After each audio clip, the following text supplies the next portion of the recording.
말씀은 성경과 전통이라는 제목으로 은혜를 나누겠습니다. 우리의 신앙생활은 처음부터 마지막 끝나는 그날까지 하나님 말씀에 의한 삶을 사는 것이 참된 신앙생활입니다. 하나님 말씀은 우리의 신학과 우리의 모든 삶의 기준이 되어야 합니다. 또한 하나님 말씀만이 우리에게 생명이요 영생임을 믿고 살아가는 것입니다. 또한 말씀에 의한 삶을 살기 위한 중요한 요소 중 하나는 신학을 위한 4가지 출처의 올바른 우선순위에 서 있어야 한다고 하는 것입니다. 신학이라고 하는 것은 즉 하나님에 관한 지식, 그것을 교리로 만들고 하나님 말씀을 연구해서 만들어 놓은 지식입니다. 이 신학을 4가지 근원을 통하여 출처를 할 수 있는데 그 순서가 바뀌면 안 된다고 하는 것입니다. 그 신학을 위한 그 중요한 순서대로 나열을 하면 다음과 같습니다. 첫 번째는 성경이고, 두 번째는 전통이고, 세 번째는 이성이고, 네 번째는 체험입니다. 이 4가지 근원을 통해서 이제 출처를 만드는 것입니다. 첫 번째, 우리의 신앙생활의 전통도 매우 중요합니다. 우리가 하나님을 올바로 이해하는 데 있어서 전통은 중요한 요소 중 하나입니다. 그래서 학자들은 신학을 위한 출처 중 하나로 전통을 꼽습니다.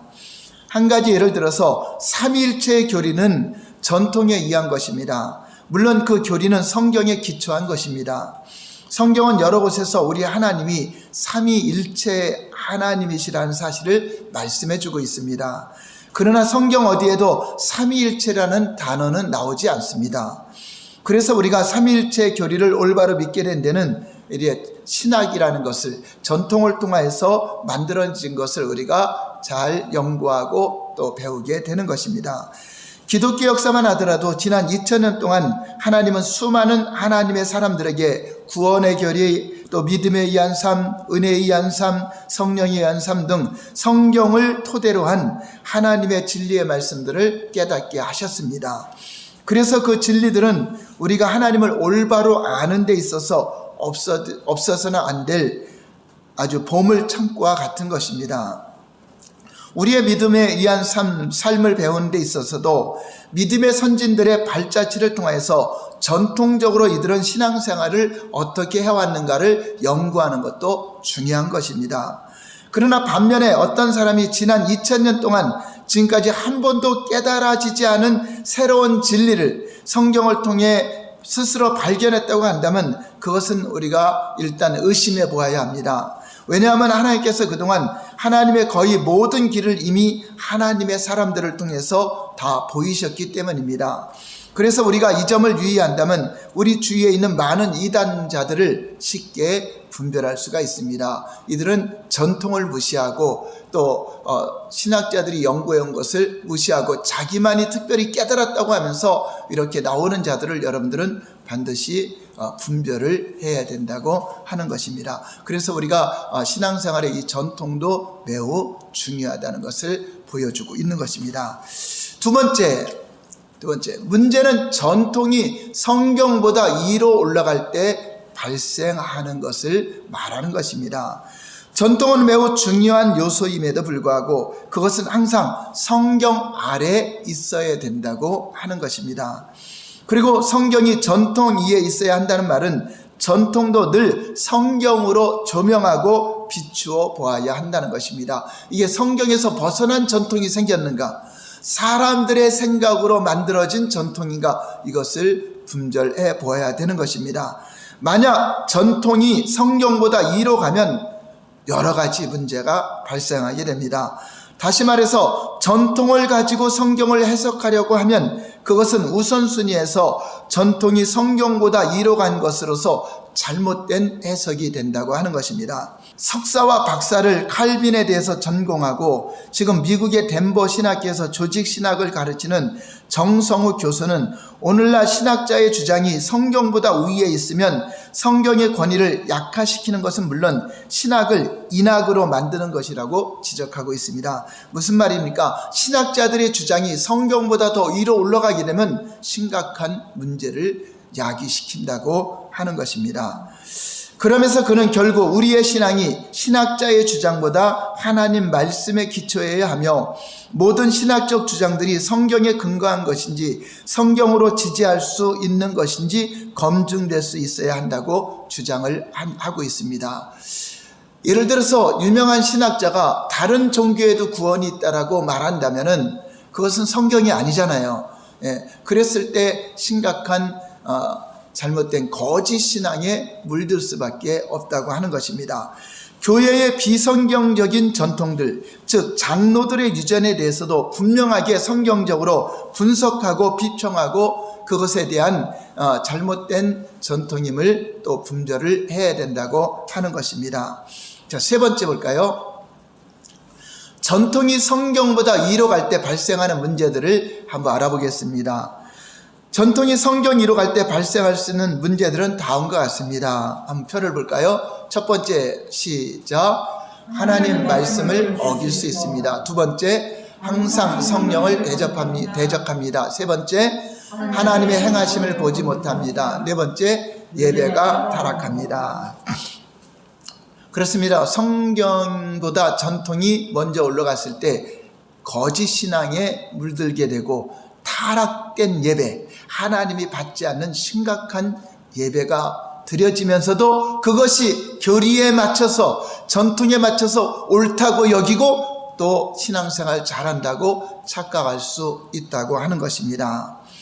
오늘 본문이 바로 그러한 말씀에 대한 예입니다. 마태복음 15장 1절에서 9절에 본문 말씀에서 바리새인들의 신앙에 대한 이해가 어떤 것이었는가 보겠습니다. 그 당시에 바리새인들은 어떤 신앙관을 가지게 되고 있는가 하는 것입니다. 마태복음 15장 1절 다시 한번 볼까요? 1절 2절 시작. 그때 바리새인과 서기관들이 예루살렘으로부터 예수께 나와 이르되 당신의 제자들이 어찌하여 장로들의 전통을 범하나이까? 떡 먹을 때 손을 씻지 아니하나이다. 자, 바리새인들의 신앙의 이해가 어떤 것이었습니까? 그들은 성경 말씀을 주장하면서 판단을 했습니까? 장로들의 전통을 주장했습니까? 그들이 믿고 있는 것은 장로들의 교리, 신학으로 만들어진 그 전통을 가지고 사람들을 판단했던 걸 볼 수 있습니다. 그 결과 그들은 어떤 잘못을 범하고 있습니까? 3절 볼까요? 3절 어떤 잘못을 범하는가? 시작. 대답하여 이르시되 너희는 어찌하여 너희의 전통으로 하나님의 계명을 범하느냐. 그들은 어떤 잘못을 범했죠? 그 전통, 장로들의 유전을 지키려고 하다가 하나님 말씀을 어기는 그런 죄를 범했다고 하는 것입니다. 그래서 예수님은 너희들의 예배, 그들의 예배가 무엇에 기초한 예배라고 평가를 했을까요? 성경에 기초한 예배라고 했을까요? 아니면 사람의 교훈에 기초한 예배라고 했을까요? 9절 말씀을까요? 결론적으로 이렇게 평가했습니다. 시작. 사람의 계명으로 교훈을 삼아 가르치니 나를 헛되이 경배하는도다 하였느라 하시고. 자, 이렇게 사람의 계명, 장로들의 유전으로 하나님의 계명을 어기는 그러한 예배, 그것이 바로 헛된 예배가 된다고 하는 것입니다. 우리가 말하는 성령과 진리로 예배한다고 하는 것은 성령님의 임재 가운데 진리의 말씀이 선포되는 예배, 말씀이 근거되는 예배, 진리신 예수 그리스도의 복음이 참 증거가 되는 예배, 그 외에 다른 것들이 첨가해서 사람들의 교훈이나 세상 문화가 교회 안에 들어온 예배, 그런 것들은 헛되이 경배한다고 하는 것입니다. 자, 그들의 예배, 그 당시 바리새인들은 그들의 신앙을 전통적으로 내려오는 몇 가지 규례와 규칙을 잘 지키는 것으로 이해했습니다. 그러니까 자기들의 신앙생활은 장로들의 전통을 잘 지키는 것이 신앙생활 잘한다. 교리를 잘 지키고 그들이 사람들이 명한 그거대로 예배를 드리는 것이 잘 드린다고 생각하는데, 예수님은 바로 헛되이 예배하는 것, 거짓된 예배, 진리가 선포되는 예배가 아니라, 근거가 아니라 다른 세상적인 교훈, 사람들이 갖고 있는 그런 지식으로 가르치는 예배가 되었다. 이것이 바로 잘못된 그 진리를 희석시키는 그런 일들이 생기게 된 것입니다. 그 결과 그들은 전통으로 인하여 하나님의 말씀을 어기고 있습니다. 부모를 잘 공경하라는 것은 성경에 나오는 하나님의 주된 명령 중 하나인데, 공경이란 말씀에는 부모님을 공양하는 것도 들어가 있는 것입니다. 그래서 용돈도 드리고 살아가는 것도 모든 필요한 것을 했으면 다 공급해 주는 것도 부모를 공경하라는 데에 포함되어 있는 것입니다. 그런데 이들이 어떻게 범했냐면 장로들의 전통을 만들어서 부모님께 용돈을 드리고 부모님께 효도해야 될 그 물질을 하나님께 드렸다. 고르반 하나님께 나는 드려서 부모님께 공경할 돈이 없다 했을 때 그거는 죄가 되지 않는다. 그렇게 만들었어요. 하나님께 드림이 되었다면 다 용서가 된다. 자, 성경은 분명히 하나님은 내 부모를 공경하라고 명령했는데 그 공경하는 걸 가지고 하나님께 공경해서 나는 부모님께 공경할 것이 없다 해도 그것은 죄가 되지 않는다라고 했어요. 그래서 예수님은 너희가 부모를 공경해야 될 것은 주의 명령, 하나님의 말씀인데 너희 장로들의 전통에 의해서 그 말씀을 계명을 어긴 것을 지금 예를 들어서 하고 있는 것입니다. 그 당시 바리새인들은 부모를 부양하는 데 들어가는 돈을 하나님께 드린다고 성전에서 맹세하면 부모님께 하지 않아도 된다고 가르쳐왔습니다. 그렇게 함으로써 그들은 전통을 가지고 성경의 계명을 범하는 그런 잘못을 저지른 것입니다. 십계명에도 내 부모를 공경하라는 말이 나오고 있죠. 그리고 바리새인들은 자신들의 예배가 철저하게 성경에 기초한 것이라고 생각했을지 몰라도 예수님은 그들의 예배가 실제로는 하나님의 말씀인 성경에 기초한 것이 아닌 사람의 지식, 사람의 교훈, 사람의 전통에 기초한 타락된 예배, 하나님이 받지 않는 예배다 하는 것을 말하고 있는 것입니다. 또한 두 번째, 전통이 성경의 위로 올라가면, 자, 두 번째 읽어볼까요? 시작. 항상 성령을 대적합니다. 하나님의 계명도 어기게 되지만 성령을 대적한다. 이 말은 요한복음 5장을 보시면 예수님은 안식일에 베데스다 연못가를 지나가면서 그곳에서 38년 된 병자를 일으켰습니다. 일어나 내 자리를 들고 걸어가라 명하심으로써 안식일날 병을 고쳤고 그 병자는 또 자리를 들고 걸어갔습니다. 바로 안식일 법을 어긴 것입니다.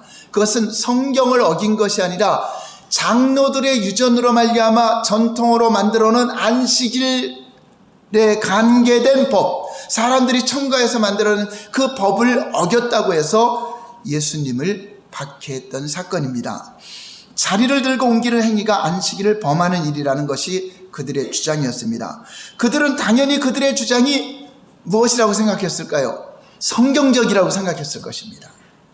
그리고 그들은 그 근거로 안식일에는 일을 하지 말라는 수많은 성경 구절들을 제시했을 것입니다. 그러나 그들의 주장은 성경에 의한 것이 아니었습니다. 성경에 관한 그들의 전통에 의한 것이었습니다. 안식일날 일하지 말라는 것은 하나님을 기억하고 하나님의 날이기 때문에 세상 일에 빠져서 하나님을 잃어버릴까 해서 제7일 안식일 하나님이 쉬신 것처럼 너희 쉬라고 한 거지, 생명을 살리는 일, 예배 드리는 일, 제사 드리는 일 그거 다 하잖아요. 그러니까 이것을 오해한 거죠. 일하지 말라니까 다 일을 무조건 안 하는 건지 알고, 그럼 제사장도 제사를 안 드려야죠. 소가 웅덩이에 빠져도 그거 건져줘야 돼, 그냥 놔둬야 돼요? 건져줘, 그거는 뭐라고 안 하잖아요. 그러니까 살리는 일은 하는 건데 병자를 치유하고 회복시키고 복음 전하는 일은 해야 되는데 이 안식일의 의미를 알지 못해 무조건 일만 하지 않으면 된다고 이 사람의 전통으로 이것을 거역하게 된 것입니다. 그리고 예수님 마음대로 병자를 치유하고 말씀을 전한 것이 아니고 항상 아버지께서 가르쳐 주셨다 그랬어요. 성령의 인도를 받았습니다. 성령께서 고치라고 했을 때 고쳤고 성령께서 그 아버지의 마음을 따라서 했기 때문에 그것을 박해하는 것은 곧 누구를 대적하는 거죠? 성령을 대적하는 일이요 하나님 아버지의 뜻을 대적하는 것입니다. 여러분, 이거 굉장히 심각한 것입니다. 같이 하나님을 잘 섬긴다고 하면서 하나님을 잘 믿는다고는 바리새인들, 서기관들, 그 당시의 종교 지도자들이 얼마나 이렇게 하나님 말씀을 대적하는 일을 했습니까? 예수님은 특별히 성령의 인도를 따라 행하셨습니다. 38년 된 병자를 고친 것도 아버지께서 일하지 않으면 나도 일하지 않는다. 아버지께서 일하신 나도 일하신다 하는 것처럼 아버지의 인도, 성령의 인도를 받았습니다. 그러나 유대인들은 전통에 집착한 나머지 성령을 대적하는 일을 했던 것입니다. 당연히 그들은 그 사실을 깨닫지도 못하고 있었습니다. 자기들의 생각이 옳다고 여긴 거죠. 성경은 그러한 그들의 자세에 대해서 목이 곧고 마음과 귀에 할례를 받지 못한 사람들아, 너희도 너희 조상들과 같이 항상 성령을 거스리는도다라고 성경은 평가하고 있습니다. 사도행전 7장 51절 볼까요? 자, 그 당시에 바리새인들 종교 지도자들 평가입니다. 시작. 목이 곧고 마음과 귀에 할례를 받지 못한 사람들아, 너희도 너희 조상과 같이 항상 성령을 거스리는도다. 자, 그런데 그들은 자기들이 하나님을 대적하고 성령을 대적하고 하나님의 뜻을 거스린다고 생각했을까요? 아닙니다. 그들은 사람들의 전통, 사람들의 그 결의, 사람들의 만든 거 아주 피 터지게 싸우면서 그것이 옳다고 여겼습니다. 세 번째, 전통이 성경 위로 올라가게 되면 나타나는 현상. 세 번째, 시작. 하나님의 행하심을 보지 못합니다. 하나님이 행하심이 뭐죠? 그 당시에 하나님이 일하시는 성경의 역사, 성령의 역사, 하나님의 역사를 보지 못한다. 이게 무슨 말이에요? 오늘날에도 마찬가지입니다. 오늘날에도 전통, 잘못된 전통이 거기에 화석화돼서 굳어진 교회는 성령께서 일하고자 하는 걸 보지 못합니다. 성령께서 역사하시고자 하는 것을 보지 못하고 그 사람의 교훈이나 사람의 생각으로 교회가 운영이 되게 되는 것입니다. 마태복음 23장 29절에서 32절까지 볼까요?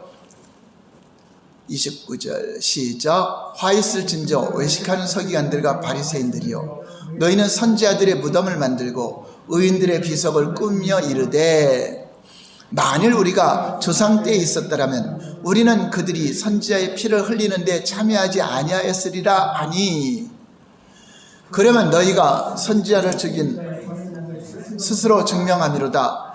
너희가 너희 조상의 분량을 채우라.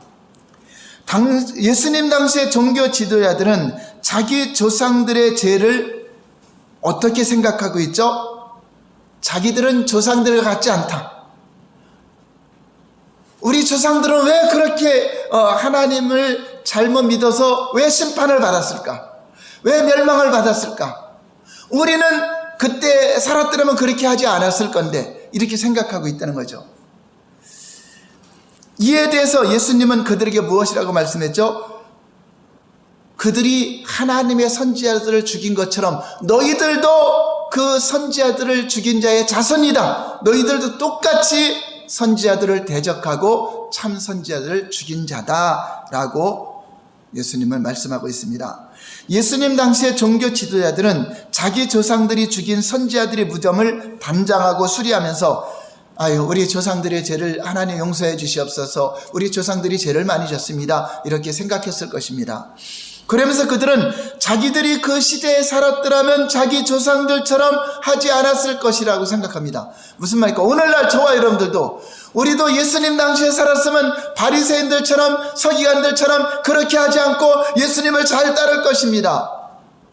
그렇게 생각했을 것이고, 우리도 예레미야 시대나 호세아 시대나 아모스 시대나 이사야 시대, 이때에 살았더라면 우리는 하나님을 대적하지 않고 하나님을 말씀에 순종했을 것이다, 이렇게 생각한다는 것입니다. 그러면서도 동일하게 예수님 당시의 바리새인과 서기관들도 너희가 똑같이 이사야 시대처럼 의식하고 있고 똑같다라고 평가하고 있는 거죠. 오늘날도 마찬가지입니다. 우리는 성경 공부를 하면서도 왜 바리새인들은 이렇게 살았을까, 왜 서기관들은 이렇게 살았을까 하면서도 여전히 오늘날에도 전통에 집착하고 교리에 집착하고 성경을 초월한 그러한 신앙생활을 하고 있다고 하는 것을 깨닫지 못하는 것입니다. 이에 대해서 예수님은 이러한 행동이 그들의 조상의 자손임을 스스로 증명하는 행동이라고 말하면서 조상들이 못다한 양을 채우라라고 비난했습니다. 심지어 그들에게 뱀들, 독사의 자식들이라고, 독사의 새끼들이라고 불러가면서까지 그들을 비난했습니다. 언뜻 보기에 예수님의 이러한 행동이 우리에게는 이해가 잘 안 될 수도 있습니다. 그러나 우리는 그들의 열매만 보아도 그들이 그들의 조상과 똑같은 상태에 있다는 사실을 그들의 열매를 통해서 알 수가 있습니다. 그들의 조상들은 선지자를 죽였습니다. 그러나 예수님 당시의 종교자들은 선지자만 죽였습니까? 누구도 죽였죠? 하나님의 아들로 오신 예수님까지 죽였습니다. 그 열매를 보면 조상들과 다를 것이 무엇이 있습니까? 똑같이 하나님을 대적하는 일에 앞장섰던 걸 볼 수 있습니다. 문제는 그들 조상들이나 그들이나 전통에 집착한 나머지 하나님의 행하심을 전혀 보지 못했다. 하나님의 행하심은 그 당시에 예수님을 보내서 십자가를 지고 많은 사람을 구원하는 것인데 그것을 보지 못하는 거죠. 하나님의 역사하심, 하나님이 행하심을 보지 못하는 결과를 초래하고 있다는 것입니다. 오늘날도 마찬가지입니다. 그냥 전통에 집착하거나 사람의 지식이 교회에 앞서면 오직 하나님의 진리의 말씀보다도 교리를 증거하고 어떤 사람들의 전통을 증거하고 사람들이 세상 문화를 전하는 그러한 일을 하면서도 자기들은 절대 잘못됐다고 생각하지 않고 있는 시대. 그래서 여러분 이 표어를 잘 보셔야 돼요. 성령과 진리로 예배하는 자를 찾는 겁니다. 성령님은 진리의 영이십니다. 성령과 진리로 예배하는 자를 찾는다는 것은 진리에다가 세상적인 걸 플러스하지 말라는 것입니다. 사람의 교훈을 플러스하지 말라는 것입니다. 사람의 지식이나 사람의 생각으로 이 진리를 거스리는 예배 하나 안 받는다는 것입니다. 그러므로 그 교회가 성령의 임재 가운데 진리의 말씀이 선포되는 교회인가, 진리로 예배하는 교회인가를 잘 분별을 해야 돼요. 문제는 그들의 조상들이라 그들은 전통에 너무나 집착하거나 사람의 교훈에 집착하면은 참된 하나님 말씀을 보지 못하고 하나님의 행하심을 보지 못한다고 하는 것입니다. 그래서 하나님께서 하나님의 선지자를 보내시고 심지어 하나님의 아들을 보내셨음에도 불구하고 그들은 저들의 전통을 가지고 그 선지자들이나 예수님께 하시는 모든 일들에 대해서 하나하나 대적하고 반대했던 것입니다. 오늘날의 적용을 보겠습니다. 오늘날의 적용을 볼 때 여러분 오늘날은 여러분 어떻게 적용하고 있는가를 읽고 여러분들이 맞는 대답을 한번 해보시기 바랍니다. 1번, 2번 두 가지 문제가 있는데 어떤 것이 옳다고 여기는가 여러분들이 잘 대답을 하셔야 돼요. 1번 읽어볼까요? 시작. 교단법을 성경으로 비추어 보아야 된다. 2번 교단법이 성경보다 우선이다. 몇 번이에요? 답은? 네, 여러분들은 교육을 잘 받고 있습니다. 다음 넘겨보세요. 자, 1번 시작. 칼빈의 기독교 강요를 토대로 성경을 이해한다. 2번 기독교 강요도 성경으로 비추어 보아야 된다. 어떤 것입니까? 2번이죠. 또 1번 시작. 전통적으로 내려오는 방식대로 목회를 한다. 2번 목회의 모든 방식을 성경에 비추어 보아야 한다. 몇 번입니까? 네, 그러니까 때로는 뭐 사도신경을 빼든 어떤 예배 중에 해도 그거 갖고 문제를 삼지 마시고 그거는 있던 안 있던 우리는 사도신경을 인정하잖아요. 우리의 신앙을 인정하잖아요. 꼭 예배의 방식이 전통적으로 하는 것을 잘못되면 잘못된 것이다. 그렇게 그거에 너무나 고집하면 안 된다는 것을 여러분들은 잘 알 것입니다. 또 1번 시작. 전통적으로 내려오는 예배의 형식과 모양을 고집한다. 2번 모든 형식도 성경에 비추어 본다. 몇 번입니까? 2번. 또 다음 문장 1번 시작. 전통적으로 내려오는 몇 가지 규례와 규칙을 잘 지키는 것으로 우리의 신앙을 이해한다. 2번 우리의 신앙생활을 성경으로 점검한다. 몇 번입니까? 2번. 그러니까 여러분들이 전통적으로 잘하는 그냥 주일 예배 드렸다. 나는 기도회에 갔다 왔다. 그것이 난 신앙생활 잘한다고 이해해야 돼. 성경으로 나를 조명해 봐야 돼. 예, 그래서 우리는 다림줄로 항상 나를 조명해 보고 내가 어디에 치우쳐 있는가 여러분 점검해 보시기 바랍니다. 네 번째 볼까요? 네 번째. 하나님 말씀 앞에 떠는 자세. 그래서 우리는 전통이나 이런 교리보다도 성경 말씀에 더 두렵고 떨림으로 하나님 말씀을 받아야 됩니다. 사실 전통은 매우 중요한 요소 중 하나임에도 불구하고 또한 우리의 눈을 가리는 가장 주된 요소가 돼요. 전통이 마치 성경적인 전통은 괜찮아요. 그렇지만 사람들이 계속 만들어서 성경에서 벗어났는데도 불구하고 그것이 마치 성경인 것처럼 해서 그게 100년, 200년, 1000년 정도 지나가면 성경인 것처럼 화석화가 돼요. 이게 성경이 아닌 것이라는 걸 몰라요. 이렇게 사람의 전통이 화석화되면요, 그게 성경인 줄 알아요. 그런데도 그것을 몇천 년 동안 교리로 내려오기 때문에 그냥 화석화된다고 하는 것입니다. 그래서 우리 눈을 가리는 거죠. 예를 들어서 예수님 시대의 종교 지도자들은 전통에 집착한 나머지 그들의 영적 분별력이 철저히 어두워졌습니다. 전통을 가지고 성경을 보니까 이 문제가 된 거죠. 그 결과 누구보다 성경을 많이 연구하고 성경을 많이 강조하고 또 성경대로 산다고 자부한 그들이었지만 실제로 그들은 전혀 말씀에 의한 삶이 아닌 하나님이 받지 않은 예배가 된 것입니다. 그들은 전통에 의한 삶을 살았은 것이 성경에 의한 삶, 말씀에 의한 삶이 아니라 전통에 의한 삶, 안식일도 전통에 의한 삶, 이것이 된 것입니다. 전통을 따르는 것, 그것 가지고 신앙생활 잘한다고 여기면 안 되겠죠. 그런 전통에 의한 삶을 살지도 않고 성경에 의한 삶을 살려면 우리들이 가져야 될 중요한 자세를 가져야 되는데 그 자세가 그들은 없었습니다. 그것은 하나님의 성경 말씀 앞에 두렵고 떨림으로 그 말씀을 먼저 받아야 된다는 것입니다. 그래서 하나님 말씀 앞에 떠는 자세가 중요하다는 것입니다. 하나님 말씀 앞에 떠는 자세란 주님 정말 하나님이십니까? 하나님의 음성이십니까? 하나님 말씀이십니까? 그것이 사람이 만든 교리보다 하나님의 직접적인 명령임을 우리가 깨달아야 된다고 하는 것입니다.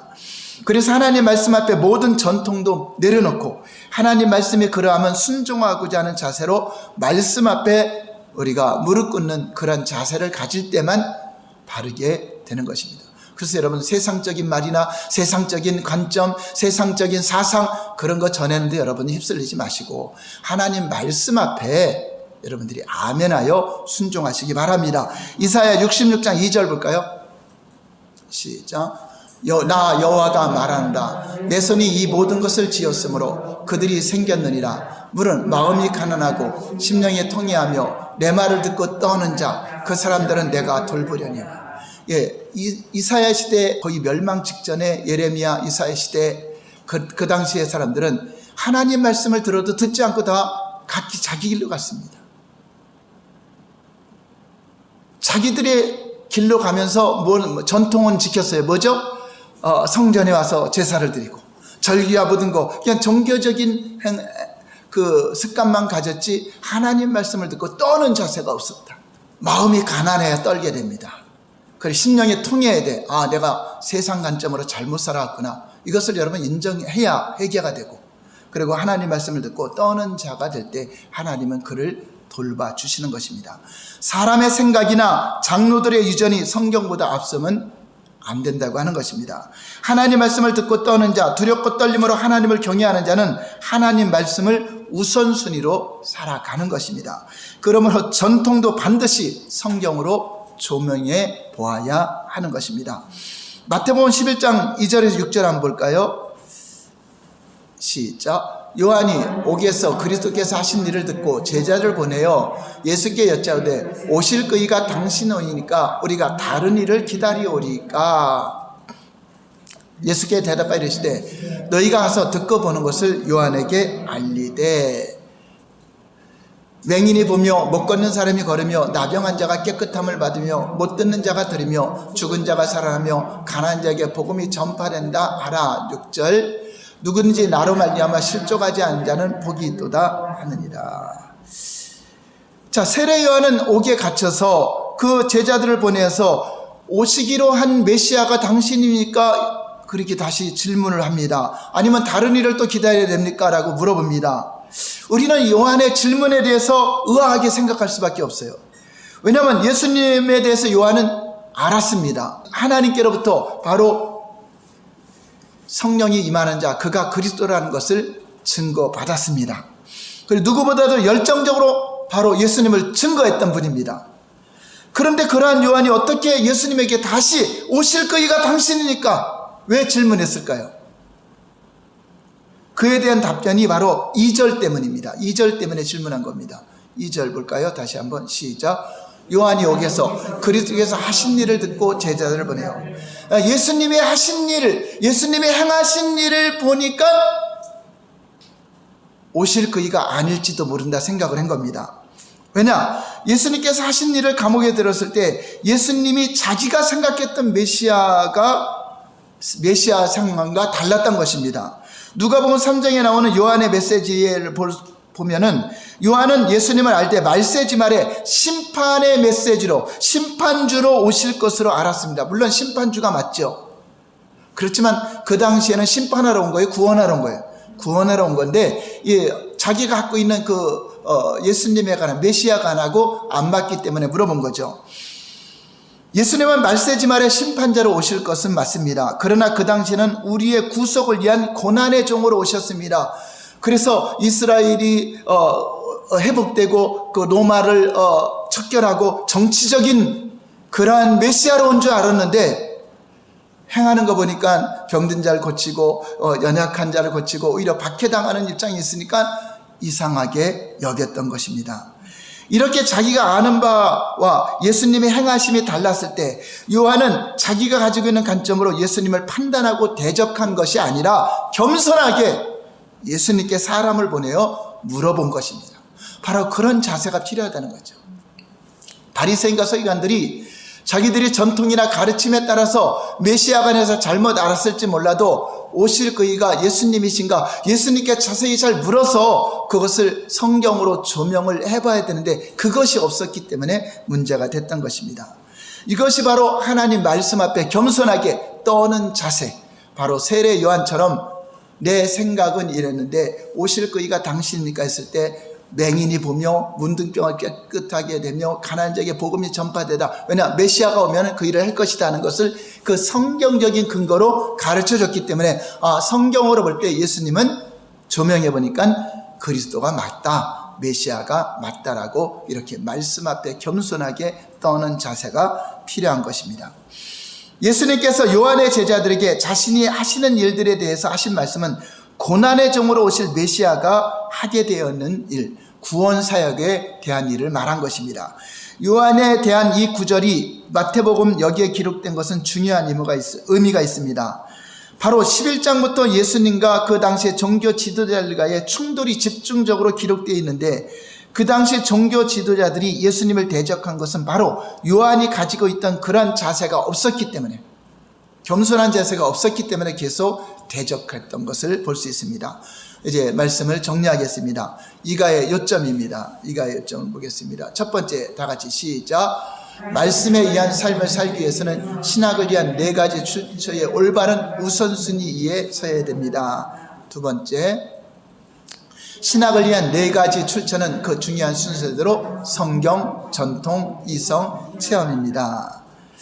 다음, 세 번째, 우리가 하나님을 올바로 이해하는 데 있어 전통은 한 가지 중요한 요소입니다. 네 번째, 전통이 성경보다 이로 가면 어떤 일이 벌어지는가? 시작. 하나님 말씀을 어기게 됩니다. 전통이 성경이로 가면 성령을 대적합니다. 전통이 성경이로 가면 예배가 타락합니다. 전통이 성경이로 가면 하나님의 행하심을 볼 수 없습니다.